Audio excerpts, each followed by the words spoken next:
یہاں اس سے ڈرنا، اس سے ڈرنا، اس سے چھپنا، اس سے چھپنا، یہ ہمارا شیوا نہیں۔ حق دین پر ہے، حق بات کرتے ہیں تو کھلے عام رہیں گے انشاءاللہ۔ آمنے سامنے ہے، ساری چیزیں ہیں۔ امام زمن فرماتے ہیں یہاں کی بات کو چھوڑو، قیامت کے دن کی بات کہتے ہیں۔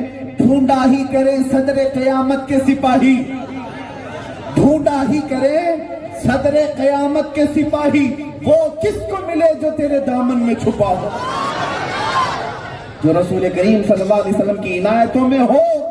ہم تو قیامت کے دن بھی یہ کہتے ہیں۔ علیکم ورحمۃ اللہ وبرکاتہ۔ الحمدللہ الحمدللہ الحنان المنان الذي خلق الإنسان وعلمه البيان، والصلاة والسلام على رسوله سيد الإنس والجان وعلى آله وأصحابه ذوي الخير والإحسان، أما بعد فأعوذ بالله من الشيطان الرجيم، بسم الله الرحمن الرحيم، ولله العزة ولرسوله وللمؤمنين ولكن المنافقين لا يعلمون، صدق اللہ مولانا العظیم۔ بارگاہ رسالت معاب صلی اللہ تعالیٰ علیہ وسلم میں درود پاک کا ہدیہ پیش کریں۔ اللہم صلی علی سیدنا مولانا محمد معدن الجود والکرم وآلہ الکریم وبارک وسلم سرمدا ابدا۔ میں اس کرم کے کہاں تھا قابل، حضور کی بندہ پروری ہے، یہ سب تمہارا کرم ہے آقا کے بات اب تک بنی ہوئی ہے۔ میرے عزیزو، ناظم اجلاس نے بڑا لمبا چوڑا تعارف کرایا، مگر میں اپنے تعارف میں صرف اتنا ہی کہتا ہوں، یا رسول اللہ تیرے عشق کی بدولت مجھے زندگی ملی ہے، تیرے عشق کی بدولت مجھے زندگی ملی ہے، میری بات بن گئی ہے تیری بات کرتے کرتے، میری بات بن گئی ہے تیری بات کرتے کرتے، ہے جو زندگانی باقی یہ ارادہ کر لیا ہے، ہر مسلمان یہ ارادہ کرے، ہے جو زندگانی باقی یہ ارادہ کر لیا ہے، یا رسول اللہ تیرے منکروں سے آقا میں مروں گا لڑتے لڑتے۔ یہ ہر عاشق رسول کا ارادہ ہو جائے کہ جو بچی زندگی ہے میرے آقا آپ کی عزت کے لیے، آپ کے ناموس کے دفاع کے لیے لڑتا رہوں گا، اور یقیناً پھر آپ دیکھیں مولا کریم تمہاری عزتوں کو کتنی بلند کرتا ہے۔ یہ ہم نے زندگی میں دیکھا، سچ کہا ناظم اجلاس نے، جب تک بکے نہ تھے تو کوئی پوچھتا نہ تھا۔ ہمارا اپنا تعارف نہیں ہے، ہمارا کوئی انٹروڈکشن ہمارا خاندانی نہیں، نہ ہم اپنے باپ داداؤں سے پہچانے جانے کو فخر محسوس کرتے ہیں، نہ ہم اپنے عہدے سے، نہ اپنے نام سے۔ بیدم وارثی نے بہت اچھے انداز میں اللہ کی بارگاہ میں یہ دعا کی تھی، یا حضور پاک صلی اللہ علیہ وسلم کی بارگاہ میں التجا کی تھی۔ میں بھی یہی دعا کرتا ہوں، یہی دعا کرتا ہوں، سگے طیبہ سب کہہ کے پکاریں بیدم، سگے طیبہ سب مجھے کہہ کے پکاریں بیدم۔ یعنی بیدم وارثی نے یہ عریضہ پیش کیا بارگاہ مصطفیٰ میں، یا رسول اللہ دنیا ساری مجھے طیبہ کا کتا کہہ کر پکارے۔ یہ ہمارا تعارف، مدینے کا کتا کہہ کر کے ہمیں پکاریں لوگ، سگے طیبہ سب مجھے کہہ کے پکاریں بیدم، یہی رکھیو میری پہچان مدینے والے۔ یہ دعا ہے، اور میں یہی دعا کرتا ہوں کہ مولا کریم ہمیں اتنی ہی عزت عطا کرے، اتنا تعارف ہمارا ہو کہ دنیا پہچانے تو میرے باپ کے نام سے نہیں، میرے مصطفیٰ کے قدموں سے پہچانے، نبی پاک صلی اللہ تعالیٰ علیہ وسلم کے نام کے ساتھ ہمارا نام جڑ جائے۔ اس سے بڑا ہمارے لیے تمغہ کیا ہے، اس سے بڑا ہمارے لیے ہدیہ کیا ہے۔ عزیزان گرامی، سیدنا عمر فاروق رضی اللہ تعالیٰ جب بیت المقدس فتح ہوا تو جا رہے تھے اپنی سواری پر، اور بیچ راستے میں جب آپ کو امیر المومنین کہہ کر لوگوں نے پکارا، یہ پہلا وقت تھا جب امیر المومنین کا لفظ آپ کو کہا گیا۔ آپ سے پہلے امیر المومنین کہہ کر نہیں پکارا جاتا تھا، خلیفۃ المسلمین یا خلیفۃ رسول اللہ۔ حضرت عمر فاروق کو امیر المومنین کہہ کر جب پکارا گیا تو آپ کے آنکھوں سے آنسو آئے۔ لوگوں کو جمع کر کے آپ نے کہا، اے لوگوں آؤ، آج جس کو تم امیر المومنین کہہ کر پکار رہے ہو وہ اپنی حقیقت بتائے۔ کہتے ہیں میں خطاب کا بیٹا عمر ہوں، میرا نام عمر ہے، میرے باپ کا نام خطاب۔ بچپن میں مجھ سے 2 بکریاں نہیں سنبھالی جاتی، ہر دن میں اپنے باپ سے گھونسے کھاتا تھا، شام کو میرے باپ مجھے مارتے تھے، بکریاں مجھے سنبھالی نہیں جاتی تھی۔ اور آج حال یہ ہے کہ صرف عرب نہیں، مصر بھی، عراق بھی، شام بھی، یمن بھی، فلسطین بھی، اس زمانے میں 36 لاکھ اسکوائر کلومیٹر پر تنہا حضرت عمر کی نگرانی تھی۔ حضرت عمر فاروق رضی اللہ تعالیٰ عنہ کی تنہا حکمرانی تھی اتنے بڑے خطے پر۔ اور ایسے نہیں ہے کہ زور زبردستی حکومت ہے، مدینے میں بیٹھے حضرت عمر فاروق ملک شام میں 1500 کلومیٹر دور ایک خاتون رات میں اپنی بیٹی سے کہتی ہے کہ بیٹا ابھی پانی سے دودھ میں پانی ڈال لو، صبح ہوتے ہی لوگوں کو دے دیا جائے گا۔ بیٹی اپنی ماں سے کہتی ہے، ماں کیا تجھے پتا نہیں مدینے میں عمر فاروق کی حکومت ہے؟ خلافت سیدنا عمر فاروق کی ہے۔ ملک شام میں رات کے وقت جھونپڑی میں موجود لوگوں کے دلوں میں بھی سیدنا عمر فاروق راج کر رہے تھے، ان کی خلافت چل رہی تھی۔ یہ حضرت عمر فاروق لوگوں سے کہتے ہیں، سنو بچپن میں مجھ سے 2 بکریاں نہیں سنبھالی جاتی، اور آج اتنے بڑے خطے پر تنہا عمر کی حکومت ہے، اس لیے نہیں کہ یہ خطاب کا بیٹا عمر ہے، بلکہ اس لیے کہ محمد عربی کا غلام عمر فاروق۔ اسی لیے اقبال نے کہا، آبروئے ماں زنام مصطفیٰ است، ہم سب کی عزت و آبرو مصطفیٰ کے نام سے، نبی پاک صلی اللہ تعالیٰ علیہ وسلم کے نام سے۔ اسی لیے میرے عزیزوں، میں نے اپنے سخن کا عنوان ہی یہ رکھ لیا کہ جب بھی لوگوں سے گفتگو کریں تو حضور پاک کی عزت کے متعلق بات کریں۔ یقیناً ہزاروں ٹاپک ہیں، ہزاروں عنوانات ہیں، علماء کو ہر ایک پر بیان کرنے بھی چاہیے، اور میں کرتا آیا ہوں 15 سال سے، لیکن میں نے دیکھا ایک عنوان ایسا ہے جس کو پکڑ لیا جائے تو زندگی کے سارے عنوان خود ٹھیک ہو جائیں، سارے ٹھیک ہو جائیں۔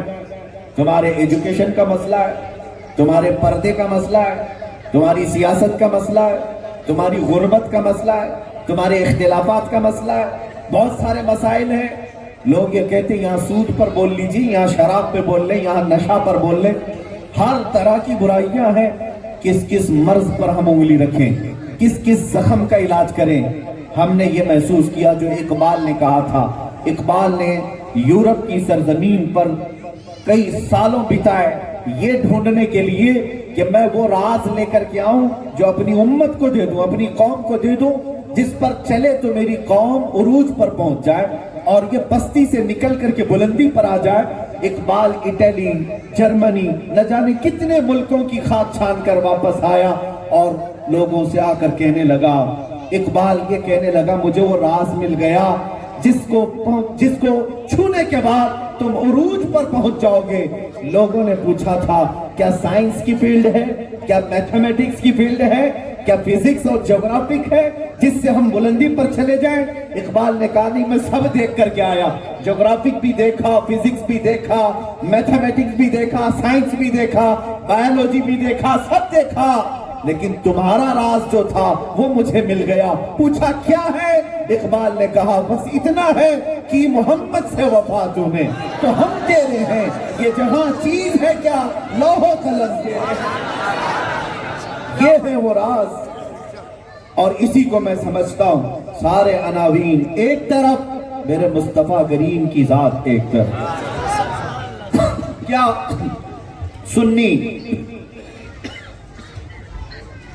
یہ نہیں سمجھتے کہ رسول کریم صلی اللہ تعالیٰ علیہ وسلم جانے کائنات ہے، روح کائنات ہے، بلکہ جانے ایمان ہے؟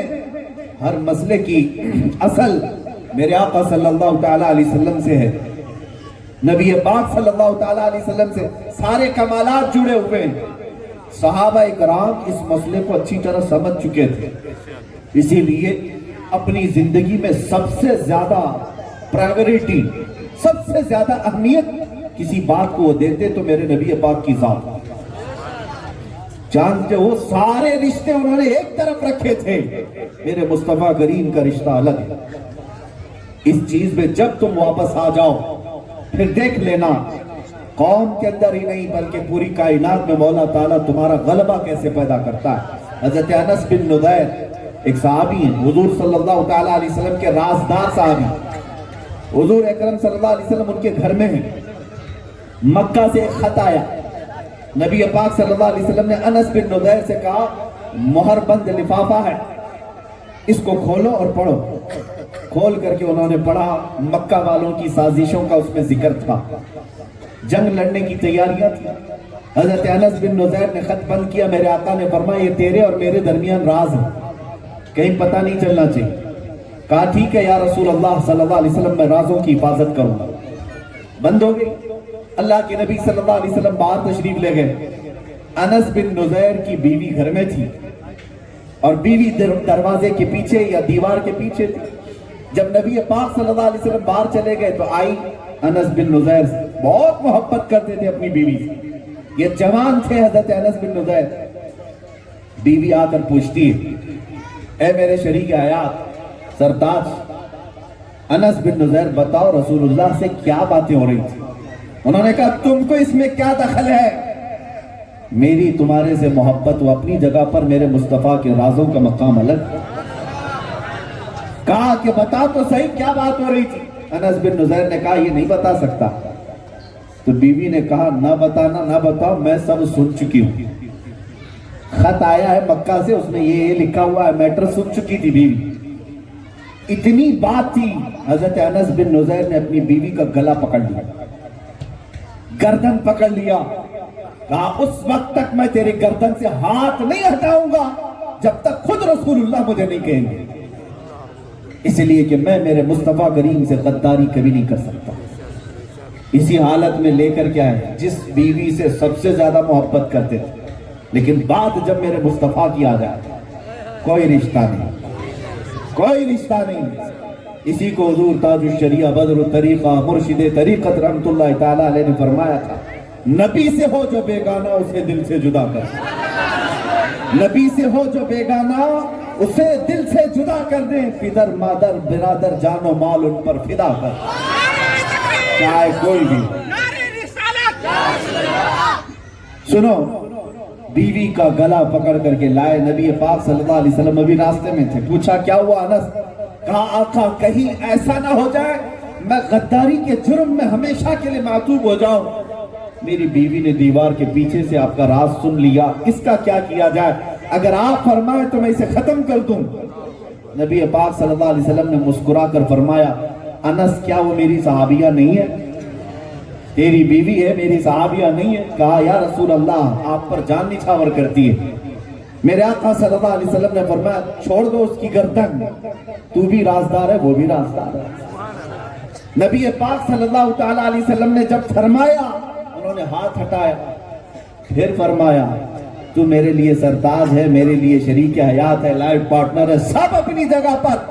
جب میرے مصطفیٰ کی بات آئے تو پھر میرے سامنے کوئی رشتہ نہیں۔ یہ صحابہ کرام سمجھ گئے تھے، صحابہ چلو بیوی کی محبت اپنی جگہ پر، بیوی تو آئی نکاح کے بعد نا، شادی کے بعد آئی اور رشتے بنے، لیکن ماں کا جو بیٹے سے رشتہ ہوتا ہے وہ تو جسم سے تعلق رکھتا ہے۔ ارے ماں کا ایک ٹکڑا ہے، وہ 9 ماہ اپنے پیٹ میں رکھتی ہے ماں، پھر پیدا ہونے کے بعد اپنے سینے سے اس کو دودھ پلاتی ہے، خون جو ہے دودھ میں بدل جاتا ہے اور اس کو دودھ پلاتی رہتی ہے۔ جانتے ہو ماں کے لیے بیٹے کی کیا حیثیت ہوتی ہے؟ ہر ماں جانتی ہے۔ ایک اکلوتا کھو جائے کسی کا، اس ماں کی کیفیت دیکھ لینا، گلی گلی گھومتی رہے گی بیٹے کو دیکھا ہے میرے کو، کئی کوئی دیکھا ہے، پریشان حال ہو جاتی۔ ماں کا جو بیٹے سے تعلق ہے وہ دنیا میں بہت عظیم ہے، لیکن مدینے میں ہم نے دیکھا، مدینہ طیبہ میں جنگ احد ہو گئی، یہ سخت جنگ تھی، بہت سخت جنگ تھی، جس میں کفار و مشرکین غالب آ گئے۔ بعد میں 70 صحابہ اکرام کی شہادت ہوئی اس جنگ احد میں۔ اسی جنگ میں حضرت امیر حمزہ کا سینہ چاک کر کے کلیجہ نکال کر چبایا گیا تھا۔ اسی جنگ میں حضرت عبداللہ بن جہش کے 80 ٹکڑے کیے گئے تھے. اسی جنگ میں حضرت انس بن نزیر کو پورے جسم کے ساتھ رون دیا گیا تھا، سوائے ان کی انگلی کے کچھ نہیں ملا تھا. یہ جنگ احد بہت سخت جنگ تھی. اس جنگ کے ختم ہونے کے وقت شام کا وقت ہے، مدینہ طیبہ میں گلیوں سے دوڑتی ہوئی ایک عورت احد کی طرف جا رہی ہے، میدان احد کی طرف. اس خاتون سے کسی نے پوچھا کہاں بھاگی جا رہی ہے؟ لوگوں نے کہا کہاں جا رہی ہے؟ خاتون نے کہا کہ میرا اکلوتا بیٹا جنگ میں شریک ہوا تھا، سنا ہے اس کی شہادت ہو گئی، سنا ہے اس کا انتقال ہو گیا ہے، میں دیکھنے جا رہی ہوں. اکلوتا بیٹا جنگ میں گیا، ماں کا کلیجہ پھٹ جانا چاہیے، ماتم کر رہی ہو؟ نہیں، ایسا نہیں. دوڑتی ہوئی گئی تو میدان احد میں، لیکن کہاں گئی؟ سب سے پہلے میرے مصطفیٰ کی بارگاہ میں نبی کریم صلی اللہ تعالیٰ علیہ وسلم کے پاس آئی. وہ خاتون کہتی ہے یا رسول اللہ صلی اللہ علیہ وسلم، مجھے خبر ملی ہے کہ میرا لال شہید ہو گیا، میرا جوان بیٹا شہید ہو گیا، اگر آپ اجازت دیں تو میں اس کی لاش دیکھوں، اگر آپ اجازت دیں تو میں اس کی لاش کو دیکھوں. اپنے بیٹے کی لاش دیکھنے کے لیے بھی اتنی فرصت ماں کے پاس ہے کہ پہلے میرے مصطفیٰ کے پاس آئے. نبی پاک صلی اللہ علیہ وسلم نے فرمایا تو اپنے بیٹے کو دیکھ سکتی ہے. یہ خاتون آئی، سنو مجھے یہ حیرت میں ڈال دیتی ہے چیز. ایک ماں جس کا بیٹا شہید ہو گیا، وہ انتقال کر گیا، وہ جوان بیٹا 25 سے 27 سال کی عمر کا، میدان میں ڈھونڈتی ہوئی لاشوں میں اپنے بیٹے کو دیکھتی ہے. اس کا بیٹا، اس خاتون کا بیٹا خون میں لت پت ہے. آتے ہی کیا چیخ مار دیا، دھاڑے مار مار کر کے رونے لگی، بال کھول کر کے نہیں. آتے ہی اس بچے کے جسم سے، اپنے بیٹے کے جسم سے جبہ ہٹایا اور اس کو پلٹ دیا، پیٹھ پر ہاتھ پھیرنے لگی، اور اس کے بعد پھر اس کو سیدھا لٹا دیا اور سجدے میں گر گئی. سجدے سے اٹھ کر کے کہتی ہے مولا تیرا شکر ہے تو نے میرے لال کو اپنے نبی کی خدمت میں قبول کیا. ماں کا کلیجہ، ماں کا کلیجہ معمولی بات نہیں. پریکٹیکلی جب کسی کے گھر میں آ جائے تو پتا چلے. میں ابھی بیوی کی بات کر رہا تھا کہ صحابہ ہر رشتے کو میرے مصطفیٰ کے بعد سمجھتے تھے. اب اس بیٹے کی لاش کے ساتھ اس ماں نے جو کیا، پلٹا، جبہ ہٹایا، پیٹھ پہ ہاتھ پھیرا. کسی صحابی نے پوچھا خاتون یہ کیا کر رہی ہے اپنے جوان بیٹے کی لاش کے ساتھ؟ سنو مدینے کی وہ ماں کہتی ہے خاتون کہ اے نوجوانوں تم پوچھ رہے ہو کیا کر رہی؟ سن میں ایک ماں ہوں، میرا شوہر نہیں، میرا کوئی نہیں. جب آج مدینے کی ہر ماں اپنے بیٹے کو بھیج رہی تھی، کچھ شوہروں کو کچھ بھائیوں کو، میرے گھر میں اس کے علاوہ کوئی نہیں تھا. میں نے اس کو سجا سوار کر میرے مصطفیٰ کریم صلی اللہ علیہ وسلم کے ہمراہ بھیجا. لیکن جانتے ہو جب یہ جا رہا تھا تو چوکھٹ پر کھڑی ہو کر میں نے اس کو ایک نصیحت کی تھی، ایک وصیت کی تھی. اپنے بیٹے کو جانے کے وقت خاتون یہ سمجھا کر بھیج رہی، بیٹا یاد رکھنا جنگ میں جا رہا ہے، نبی پاک کے لیے جا رہا ہے، حالات کبھی بھی بے قابو ہو سکتے ہیں. کبھی پلہ ادھر کا کبھی پلہ ادھر کا بھاری ہو جاتا ہے، کبھی دشمن غالب آ جاتے ہیں، کبھی ان کی طرف سے تیر تلوار چل جاتے ہیں. بیٹے کو ماں سمجھا رہی ہے چاہے جیسا بھی سخت وقت ہے میرے مصطفیٰ کا ساتھ چھوڑ کر کبھی نہ جانا. ماں اپنے بیٹے کو نصیحت کر رہی اور پھر ایک جملہ کہتی ہے، قسم خدا کی، قسم خدا کی.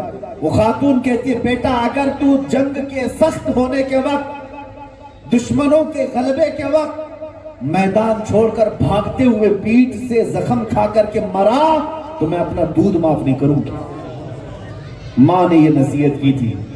وہ کہتی ہے میں اپنے بچے کو جانے کے وقت یہ نصیحت کر کر بھیجی تھی. اب جب مجھے پتا چلا کہ یہ جنگ سخت ہو گئی تھی، کفار غالب آ گئے تھے، تو مجھے ڈر لگا کہیں میرا بیٹا بھاگتے ہوئے تو نہیں مارا گیا، میدان چھوڑ کر جا تو نہیں رہا تھا. میں اپنے بیٹے کی لاش دیکھنے نہیں آئی، یہ دیکھنے آئی کہ کس حال میں مرا. میدان میں آتے ہی خاتون کہتی میں نے سب سے پہلے اس کا جبہ ہٹا کر اس کی پیٹھ پر ہاتھ پھیر کر کے دیکھا کہ کوئی زخم پیچھے سے تو نہیں کھایا. بھاگتے ہوئے مارا تو نہیں گیا. وہ خاتون کہتی ہے پھر میں سجدے میں اس لیے گری کہ میرے جوان لال کے پیٹھ پر ایک بھی زخم نہیں، جتنے زخم کھایا ہے سب سینے پر کھا کر شہید. ماں کو اس بات پر بھی فخر ہے کہ میرا لال اگر شہید ہوا ہے تو بھاگتے ہوئے نہیں، میرے مصطفیٰ کی عزت پر پہرا دیتے، ہر زخم اپنے سینے پر لے کر گیا. وہ مائیں کہاں ہیں؟ وہ خواتین کہاں ہیں؟ میرے عزیزو، بیوی کو چھوڑ دیا ایک الگ مسئلہ تھا، لیکن کوئی ماں اپنے لال کو، اپنے کلیجے کو میرے مصطفیٰ کے لیے پیش کرے، یہ صرف مدینے کی خواتین کر سکتی. جانتے ہو ایک جنگ کے موقع پر نبی پاک صلی اللہ تعالیٰ علیہ وسلم صحابہ کے ساتھ جا رہے تھے، تیاریاں چل رہی، ایک عورت تو 1.5 سال کا بچہ لے کر آئی. کہا یا رسول اللہ اس کو بھی لے جائیں. 1.5 سال کا بچہ کیا کرے گا جنگ میں؟ وہ خاتون کہتی آقا میں جانتی ہوں میرے گھر میں اس کے علاوہ کوئی ہے نہیں، اس کو لے جائیں. میں جانتی ہوں یہ تیر تلوار تو نہیں چلا سکتا، آپ اپنے مجاہد صحابہ کے ہاتھ میں دے دیں، جب دشمنوں کی طرف سے تیر چلے تو میرا بچہ ڈھال کے کام تو آ سکتا. نبی پاک صلی اللہ تعالیٰ علیہ وسلم پر ان صحابہ نے جو کہا تھا نا، ابی و امی فداک یا رسول اللہ، میرے ماں باپ آپ پر قربان ہو یا رسول اللہ، زبانی نہیں تھا، حقیقت میں تھا. ہر چیز وہ قربان کر کے آئے تھے، ہر چیز قربان کرتے بھی تھے. نہ انہوں نے مال کی بقات کو دیکھا، نہ اپنے گھر بار کی حیثیت کو دیکھا، نہ اپنے بڑے بڑے خاندانوں کو دیکھا.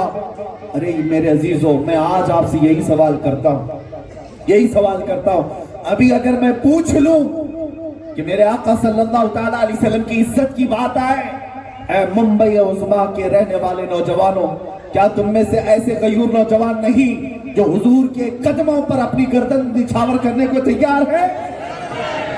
ہر ایک تیار ہے، مجھے پتا ہے. لیکن آؤ مدینے کی اس بستی میں لے جاتا ہوں. تم تو گردن کاٹنے کی بات کر رہے ہو، تم اپنی جان دینے کی بات کر رہے ہو، تم اپنی زندگی نچھاور کرنے کی بات کر رہے ہو، لیکن کچھ چھوٹی چیزیں چھوڑنے کی بات کیوں نہیں کرتے؟ کچھ گناہ جو تمہاری زندگی میں لگے ہوئے ہیں، اگر حقیقت میں میرے مصطفیٰ سے محبت ہے تو ان گناہوں کو نکال کر کیوں نہیں پھینکتے، کیوں نہیں نکالتے؟ گردن بعد میں دینا، جان بعد میں دینا. حضرت انس رضی اللہ تعالیٰ حضور پاک صلی اللہ تعالیٰ علیہ وسلم کے چہیتے صحابی، چھوٹی عمر کے ہیں. جب ان کی عمر 10 سال کی تھی، یہ کہتے ہیں میں شراب کے قہوہ خانے جو ہوتے تھے جہاں بیٹھ کر لوگ شراب پیتے تھے، میں شراب سپلائی کرتا تھا پیالے بھر بھر کر کے. ابھی شراب حرام نہیں ہوئی تھی، بڑے بڑے لوگ آتے تھے شراب پیتے تھے. حضرت انس فرماتے ہیں میں پیالے بھر کر شراب سپلائی کرنے کا کام کرتا تھا.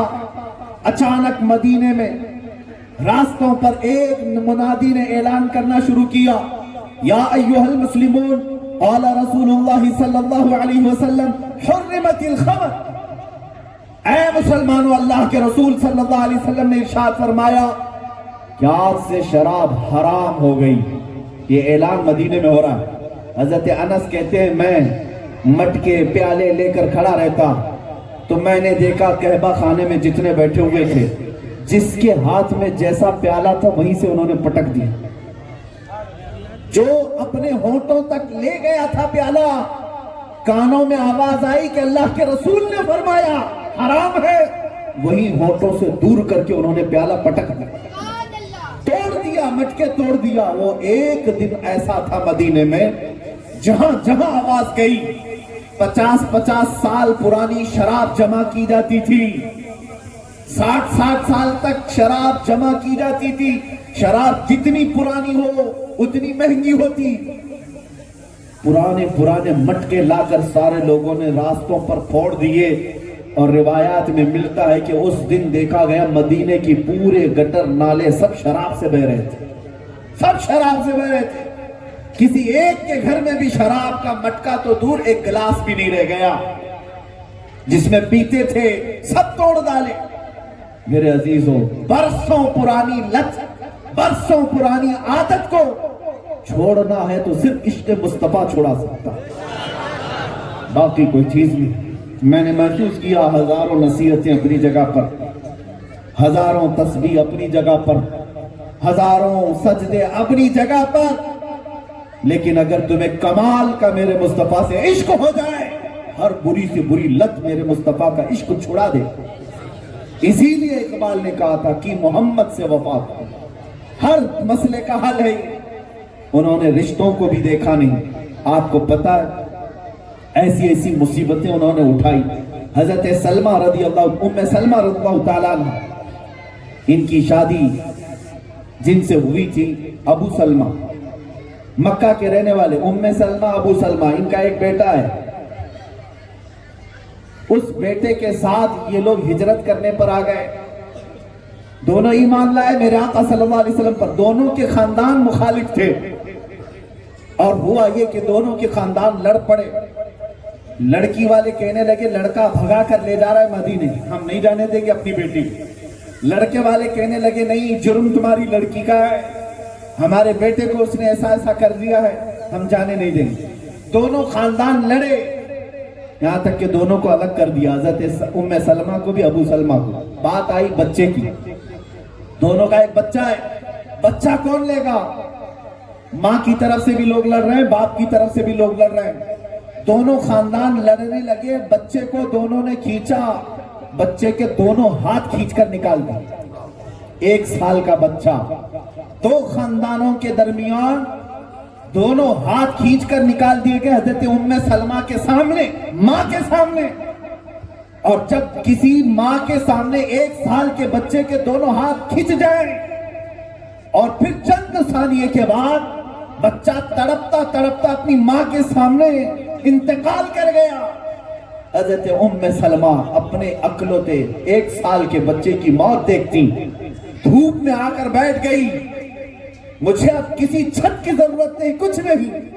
لوگوں کو رحم آیا، دونوں خاندانوں کو. اب آ کر کے ام سلمہ سے پوچھا گیا بچہ بھی تیرا مر گیا، خاندان بھی ختم ہو گیا، کیا چاہتی ہے؟ ام سلمہ کہتی ہیں بس میں چاہتی ہوں مدینے میں مصطفیٰ کے پاس چلی جاؤں. ایک بار رسول کریم صلی اللہ علیہ وسلم کے دربار میں چلی جاؤں. وہ سب لٹنے کے بعد بھی میرے آقا سے عشق میں کوئی کمی نہیں کرتے تھے. یہ بہت ساری مثالیں میرے عزیزوں، بہت ساری مثالیں. حضرت صہیب ایک جوان صحابی، ان کے ماں باپ بڑے مالدار تھے. یہ اتنی تیز خوشبو لگاتے تھے کہ گلیوں میں سے گزر جائیں تو سب کو پتا چلتا صہیب جا رہے ہیں، اور ٹھاٹ باٹ سے رہنے والے. لیکن جب میرے آقا صلی اللہ علیہ وسلم پر ایمان لائے، سب دنیا پھیکی پڑ جاتی، لذتیں نکل جاتی. ماں باپ کو پتا چلا تو ظلم کرنے لگے. اور پھر جب حضور ہجرت کر کے مدینے گئے تو یہ بھی مصر تھے، بضد تھے کہ میں بھی جاؤں گا مدینہ ہجرت کر کے. ماں باپ نے کہا اگر تو گیا محمد کے پاس صلی اللہ علیہ وسلم، ہم اپنی جائیداد سے تجھے آگ کر دیں گے، گھر بار کچھ نہیں ملے گا. انہوں نے کہا سب لکھ لو، سب چھوڑ کر چلا جاؤں گا. سب چھوڑ کر جا رہے تھے تو ماں نے پیچھے سے آواز دی صہیب تیرے جسم پر جو کپڑے ہیں وہ ہماری کمائی کے ہیں، اتار کر کے چلا جا. انہوں نے کپڑے بھی اتار دیے، ٹاٹ کا گونی اوپر سے ڈال لیے، کانٹے لگا کر کے چل پڑے. اس پر بھی بس نہیں، باپ نے گنڈوں کو بھیج کر کے راستے میں ان کو پٹوایا. کہا کہ اتنا مارو کہ یہ واپس گھر آ جائے. گنڈے ان کو بیچ راستے میں مارتے رہے، یہاں تک کہ ان کی ناک پھٹ گئی، آنکھیں اندر چلی گئی، گھٹنے زخمی ہو گئے. مار مار کر کے جب گنڈے تھک گئے، پوچھے کیا کرے گا، واپس جائے گا؟ حضرت صہیب کہتے نہیں مدینے جاؤں گا. زخمی حالت میں جب سب کچھ نکل گیا، 9 دن پیدل چلتے چلتے میرے مصطفیٰ کی بارگاہ میں آئے. صحابہ کہتے ہیں ایک شام تھی، جب مغرب کا وقت تھا، حضور صلی اللہ علیہ وسلم اپنی گردن اونچی کر کر کے کسی کا انتظار کر رہے تھے. صحابہ نے پوچھا کہ یا رسول اللہ کوئی قبیلہ آ رہا ہے، کوئی وفد آنے والا ہے، کوئی مہمان؟ میرے آقا نے فرمایا بس میرا ایک دیوانہ آنے والا ہے. حضرت صہیب زخموں میں آئے. نبی پاک صلی اللہ علیہ وسلم آتے ہی اپنی چادر نکال کر ان کو پہنا دیتے ہیں اور معانقہ فرمایا. حضرت صہیب کہتے ہیں یا رسول اللہ سارے زخم میں بھول گیا جب آپ نے مجھ کو سینے سے لگا. اور زندگی بھر اس چادر کو کبھی چھوڑتے نہیں تھے جو میرے آقا نے انہیں عطا کی. سب زخموں کا، سب دردوں کا علاج بس میرے مصطفیٰ کریم کی ایک مسکراہٹ ہے. اسی لیے میرے عزیزوں میں یہی کہتا ہوں، آپ بھی یہ عہد کر کے اٹھو، یا رسول اللہ ہم گنہگار تو ہیں لیکن آپ کے غدار نہیں. ہر ظلم ہر ستم گوارا ہے، مصطفیٰ بس تم کہہ دو کہ تو ہمارا. میرے آقا ایک بار تم کہہ دو کہ تو ہمارا ہے، بس اسی پر جی لو میرے عزیزوں. آج دنیا تمہیں جو آزما رہی ہے، آج جو دنیا تمہیں تختہ مشق بنائی ہوئی ہے، ہر کوئی تم پر اپنا ٹرائل کر رہا ہے. ان پر ہی سارے ٹرائل چلیں گے. ہر ایک کا نشانہ تمہیں ہو، ساری قومیں تمہارے ٹارگٹ بنائی ہوئی ہیں. اس کی وجہ یہی ہے کہ فٹ بال کئی لوگوں کی ٹھوکروں پر ہی رہتا ہے. ادھر سے بھی اڑاتے ہیں، ادھر سے بھی اڑاتے ہیں. وجہ یہ ہے کہ اندر ہوا بھری رہتی ہے. اگر وزن ہو جائے تو کوئی پاؤں نہیں اٹھائے گا. میرے عزیزوں تمہاری حیثیت اتنی ہو کہ عشق مصطفیٰ سے سینہ بھر جائے، قدم تو دور کی بات انگلی کوئی اٹھائے تو مولا اسے ہمیشہ کے لیے دفن کر ختم فرما دے. تمہیں کیا لگتا ہے کہ اللہ کی مدد نہیں آتی؟ رسول کریم صلی اللہ علیہ وسلم کی عنایتیں نہیں آتی؟ اس کی زندہ مثال مجھ جیسے نکمے کو دیکھو. میرا کوئی بیک سپورٹ نہیں، میں کوئی بہت بڑی سیاسی پارٹی لے کر نہیں چلتا. میں ایک غریب فقیر ہوں. میرے لیے اللہ کریم اور اس کے رسول کریم صلی اللہ تعالیٰ علیہ وسلم کی ذات کافی ہے. اور جس جگہ جاتے میرے مولا کی مدد اور عنایت ساتھ ہوتی ہے. اور ہم نے محسوس کیا جب تک رب تعالیٰ کو منظور ہے کوئی ہمارا بال بھی بیکا نہیں کرے گا. اور اگر ہماری زندگی ختم ہونے پر آئے، بڑے بڑے طوفانوں کی نہیں، ایک چونٹی سے بھی ہماری ہلاکت ہو سکتی ہے، ہماری موت ہو سکتی ہے. اسی لیے ڈرو مت اور کسی سے سہم کر رہو مت. میں آپ سے ایک بات پوچھتا ہوں، کیا تمہارا دین سچا ہے یا نہیں؟ اللہ کریم کی ذات سچی ہے یا نہیں؟ اللہ کی کتاب قرآن سچا ہے یا نہیں؟ تمہارا دین سچا، تمہارا رسول سچا، تمہاری کتاب سچی، تمہارا خدا سچا. جب سب کچھ سچا ہے، سر جھکا کر نہیں، سر اٹھا کر جیو. سر اٹھا کر جیو ان کے سامنے جن کے لیے پیشاب کرنے کا طریقہ نہیں. ان کے سامنے ہمیں جھکنے کی ضرورت بھی نہیں. ان کے لیے نہیں، ہم جھکتے ہیں میرے مولا کریم کی بارگاہ. عزت والوں کے سامنے ہم خندہ پیشانی رہتے ہیں، ہم عاجزی اور انکساری کرتے ہیں. لیکن میرے عزیزو اللہ کریم نے ہمیں امت مصطفیٰ بنایا. اعلیٰ حضرت کا ایک میسج دے کر جاتا ہوں. کتنی بہترین بات آپ نے فرمائی. خوف نہ رکھ رضا ذرا، تو ہے عبد مصطفیٰ. عبد مصطفیٰ کس کو کہتے ہیں؟ مصطفیٰ کا غلام ہے اور پھر ڈر ڈر کر کے جیتا ہے؟ نہیں. اعلیٰ حضرت فرماتے خوف نہ رکھ رضا ذرا، تو ہے عبد مصطفیٰ. تیرے لیے امان ہے، تیرے لیے امان. اور پھر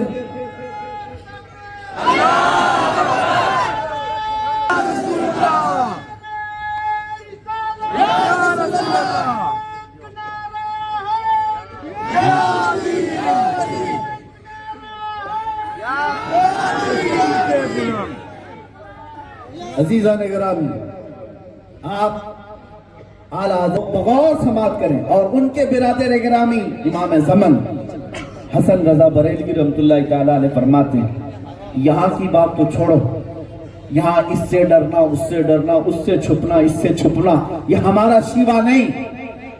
حق دین پر ہے، حق بات کرتے ہیں تو کھلے عام رہیں گے انشاءاللہ. آمنے سامنے ہے، ساری چیزیں ہیں. امام زمن فرماتے ہیں یہاں کی بات تو چھوڑو، قیامت کے دن کی بات کہتے ہیں. ڈھونڈا ہی کریں صدر قیامت کے سپاہی، ڈھونڈا ہی کریں صدر قیامت کے سپاہی. وہ کس کو ملے جو تیرے دامن میں چھپا ہو، جو رسول کریم صلی اللہ علیہ وسلم کی عنایتوں میں ہو. ہم تو قیامت کے دن بھی یہ کہتے ہیں، کیونکہ یہ حدیث میں بھی ہے کچھ فرشتے فلاں بن فلاں کا نام لے کر کے آئیں. فلاں کہاں ہے مجرم ہے، پکڑو. آرڈر آیا ہے، ڈھونڈ رہے ہوں گے لیکن مجرم ملتا نہیں. کہاں رہا؟ قیامت کے دن کہاں رہ گیا؟ بعد میں بتایا جاتا ہے میرے مصطفیٰ نے اپنے دامن میں چھپایا ہوا. جب میرے آقا صلی اللہ علیہ وسلم قیامت کے دن ہمیں ہمارے جرموں پر پردہ ڈال کر بچا سکتے ہیں، ان کتوں سے کیوں نہیں بچا سکتے؟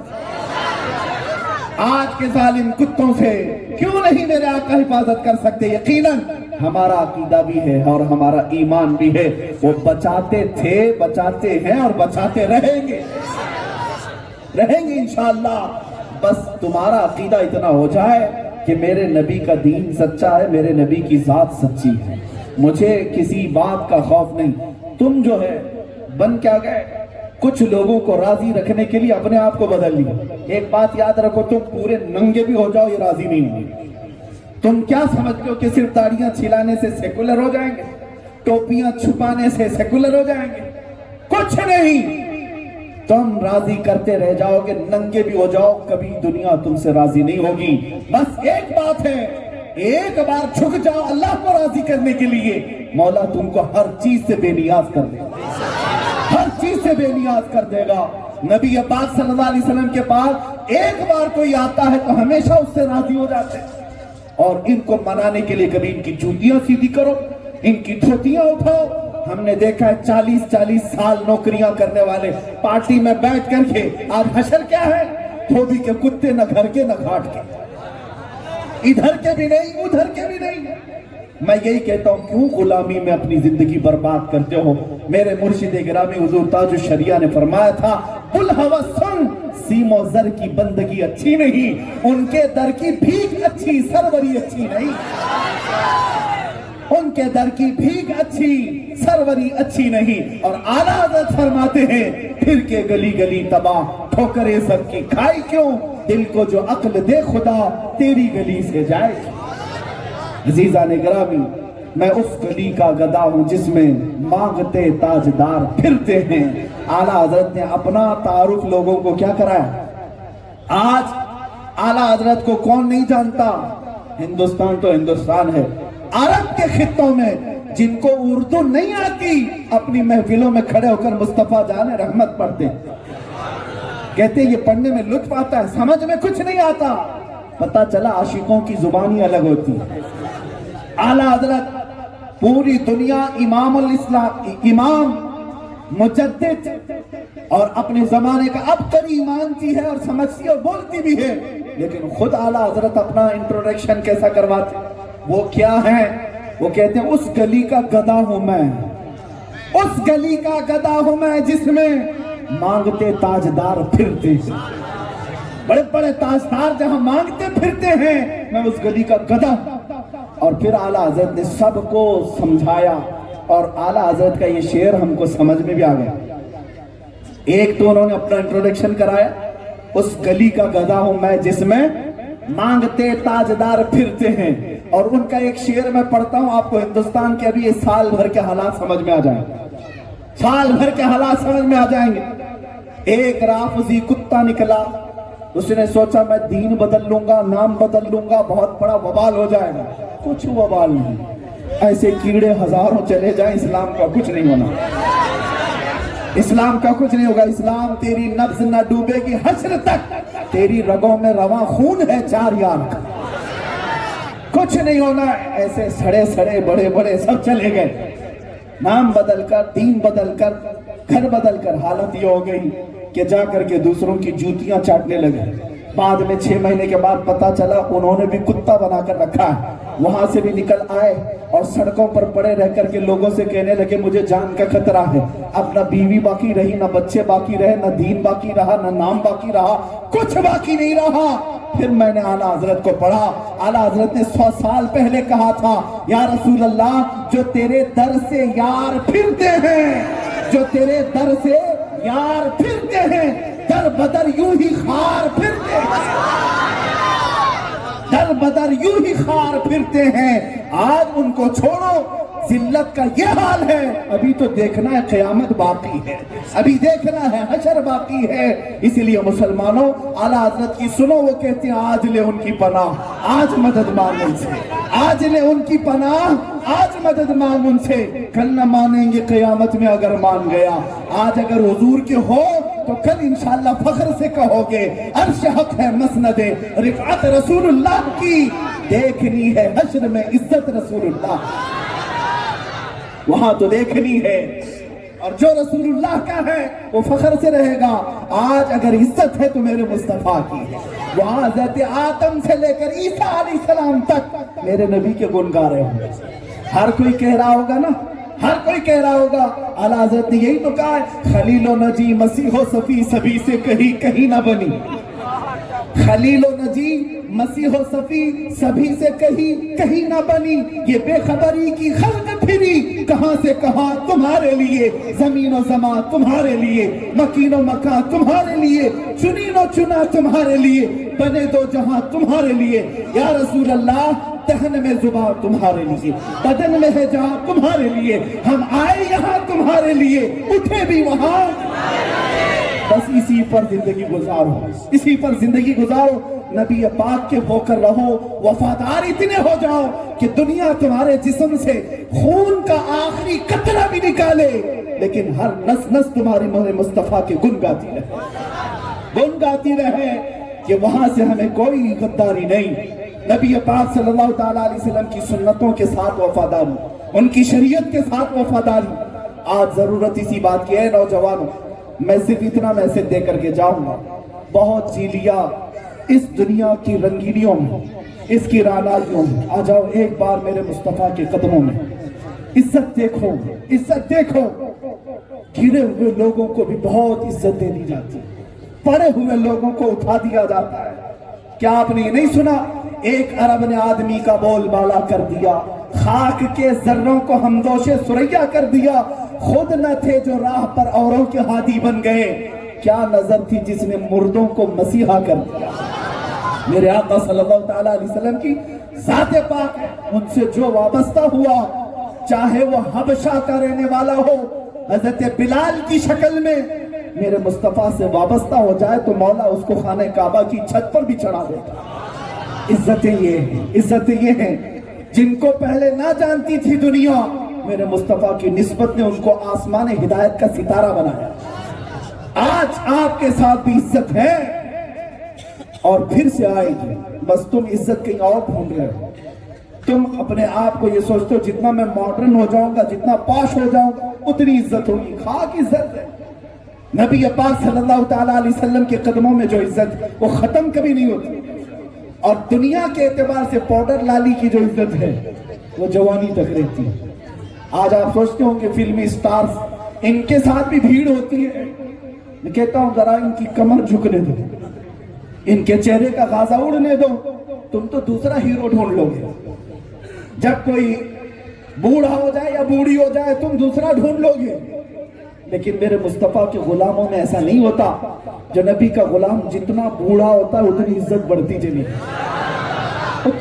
چلی جاتی ہے۔ جوانوں، شاید ہو سکتا ہے گوونڈی کی سرزمین پر موجود آنکھوں نے ایک جلوہ اعلیٰ حضرت کے خاندان میں حضور تاج الشریعہ کا دیکھا، ان کو دیکھی ہوئی آنکھیں ہوں گی۔ عمر مبارک 75 سال کے قریب تھی، لیکن 1 لاکھ سمارٹ اور ہینڈسم نوجوانوں کو ایک طرف بٹھاؤ، تاج الشریعہ کو ایک طرف بٹھاؤ، پھر دیکھنا دنیا کی نگاہیں 1 لاکھ کی طرف جاتی ہیں یا اس سورج کی طرف جاتی ہیں۔ اپنے تو اپنے، میں آپ کو بتاؤں، امارات، ابھی دبئی میں تھا چند مہینے پہلے کی بات، دبئی میں ابو ظبی میں ایک بہت بڑے شیخ ہیں، انہوں نے اپنے گھر میں حضور تاج الشریعہ کی دعوت کی تھی، عرب کے۔ آج ان کا مقام ایسا ہے کہ پورے عرب میں ان کا توتی بولتا ہے، سادات میں سے ہیں، رسول اللہ کے خاندان سے ہیں۔ حضرت کی اپنے گھر دعوت کی تھی، جو دعوت نامہ علماء کو انہوں نے دیا تھا، میرے گھر میں آج دعوت ہے، سب آئیں، علاقے کے اوقاف کے جتنے علماء ہیں سب کو دعوت دی تھی۔ کیا لکھ کر کے دیا تھا جانتے ہیں؟ عربی میں یہ لکھ کر کے دعوت دی تھی، کیا ہے علماء وقت، آج میرے گھر میں دعوت ہے، چاند کا ایک ٹکڑا آنے والا ہے، جو چاہے آ کر دیکھ لے۔ کسی ہندوستانی کی بات نہیں کر رہا ہوں، کسی ہندوستانی کی بات نہیں کر رہا ہوں، ایک عربی سید زادے کی بات کر رہا ہوں، سید زادے کی بات کر رہا ہوں۔ دعوت نامے میں لکھا میرے گھر میں آج ایک چاند کا ٹکڑا آنے والا ہے، جو چاہے وہ آ کر دیکھ لے۔ علماء کا ہجوم تھا، جو وہاں موجود تھے، عینی شاہدین بتاتے ہیں، جب یہ اعلیٰ حضرت کا شہزادہ تاج الشریعہ علیہ الرحمت و رضوان وہاں پہنچے، گھر میں داخل ہوتے ہی وہی سید زادے جن کا آج بھی عرب میں توتی بولتا ہے، جیسے ہی گھر میں انٹر ہوئے انہوں نے اپنے ہاتھوں سے حضرت کی جوتیاں نکالنے کی کوشش کی، جھک کر کے یہ عرب والوں نے دیکھا اور اس کے بعد انہوں نے کہا یہ مت دیکھنا کہ میں کون ہوں اور ان کی جوتیاں اٹھا رہا ہوں، بلکہ یہ دیکھنا کہ ایک عاشق رسول ہے، ایک عاشق رسول ہے اور فنا پھر رسول کی اولاد میں سے۔